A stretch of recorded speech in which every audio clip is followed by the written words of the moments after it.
The Queen Elizabeth Central Hospital recently received a dialysis machine, the first of its kind at the hospital. Well, dialysis is a treatment that provides normal functions of the kidney.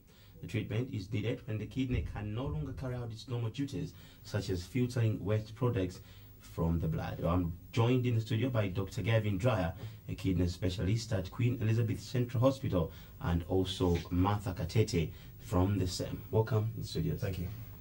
Tell us, Dr. Dreyer, to begin with you, what is kidney failure? Well, the kidney is responsible for purifying the blood in our body. It produces urine and it removes all the waste products which accumulate in the day-to-day activities of the body. And when the kidneys become damaged, the kidneys start to fail, and the chemicals which are excreted by the kidney build up in the body, which can make patients feel very unwell. They complain of sickness and vomiting, aches and pains. It's a very unpleasant condition.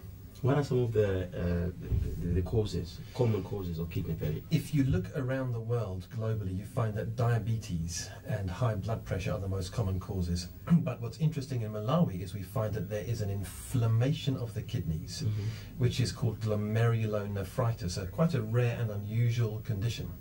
It affects a very young population. Many of our patients are under 20, and they all seem to have this inflammation of the kidneys. And we're struggling to understand why. We've got some research projects now directed to try to understand the causes of kidney failure in Malawi, because they are not necessarily the same as those causes that we see globally. All right, coming to you, Martha. Recently, Queen's just received a dialysis machine. How is it going to assist the hospital? Most of our patients are going to be assisted in that before Queen's received these machines, patients had to go to Lilongwe for their dialysis. Wow. It was a big challenge because they had to move from Sanje, they referred to Queen's, and from Queen's they had to go to Lilongwe. So you can imagine carrying all their bags and everything that they had carried from Sanje, from Queen's to Lilongwe KCH. And so all that was very hectic to them. On top of that, some had to rent 2 houses, one in Blantyre, another in Lilongwe. So it was very, very expensive for them to run 2 homes, because dialysis is done twice a week or thrice a week. So it means you had to travel to Lilongwe twice or thrice a week, which was very, very, very expensive for the patient. Again, at the same time, because most of the patients who were missed with kidney failure died, others were referred to Maiwatu as an emergency, and the government had to spend a lot of money to pay the bills for the dialysis for these patients. So with the coming of the dialysis at Queen's, I think all those problems have been solved. Roughly how many patients are we talking about for Queen's alone? We have treated 21 patients with dialysis in our first year, and our numbers are going up. We have a very high number of cases requiring dialysis, and one of our challenges is to provide enough space and machines for these patients. But we're at 21 in 1 year. Now, people have heard about dialysis treatment, but now from the mouth of a specialist. What is dialysis treatment? What does it involve? What happens is the patients come, like you heard, 2 or 3 times a week for dialysis, and they have to be connected to the dialysis machine. And some of our patients have had a small operation on their arm, which allows us to place needles into blood vessels to remove the blood and put it in the machine. Other patients have to have a plastic tube, sometimes in the leg or in the neck, to help take the blood out of the body and put it into the machine. And when the blood enters into the machine, it is mixed with another fluid, and it is all passed through a filter. And in this artificial filter, which we put into the machine, the process of purification of the blood happens. And this is where the chemicals which accumulate in the body when there is kidney failure are removed out of the blood and are taken out of the patient's body, and then we discard them into the waste service for the dialysis unit.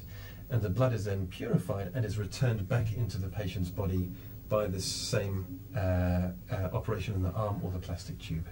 Well, now, what are some of the do's and don'ts if we are to prevent kidney-related diseases or illnesses? It's a very difficult question. Kidney disease has no symptoms until the very late stages of the illness. I must say that even you could have kidney disease now and you may not even know it. So capturing these cases early can be difficult. When we identify cases of kidney disease, a lot of the work we do is provide medication for their blood pressure and for some of the other chemical complications of kidney failure. We know that kidneys can affect the heart and the bones, so we give medicines to protect the heart and the bones. We advise them about dietary changes, for example, cutting down on salt, changing the foods they eat. A lot of the work we do is about education, informing patients what is kidney disease, what does it mean, and to show them that we are there for them to provide physical and medicinal support as well as, if necessary, dialysis treatments.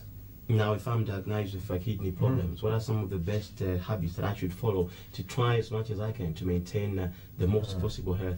The best thing to do is to listen to the doctors and nurses, to come to your clinics regularly, to take your medicines regularly, and to listen to some of the things we say about changing your lifestyle. For example, we would advise you to cut down on your salt intake and change certain foods that can be dangerous for patients to eat with kidney disease.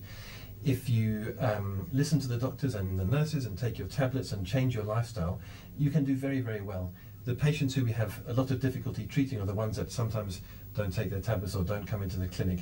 And we try to educate them to say, look, we are here to help you, and by making these very simple changes, you can actually live a much longer life with a better quality as well. Martha, is there hope for people with kidney diseases? Hope is there with the machines that are available to assist them. It's sort of palliative because it's a long-term, it's a lifetime illness that makes them to be on this dialysis for a long time. So with the machines available, it's hope that they are going to live longer with the process of dialysis. But without the machines, without the dialysis, it's very difficult to live without that. It's been great having you, and a very big eye-opener. Thank you very much, thank you. That was Martha Katete and Dr. Gavin Dreyer, both from Queen Elizabeth Central Hospital and specialists from the department that looks into issues to do with kidneys. And now we go for break, and we'll be back shortly.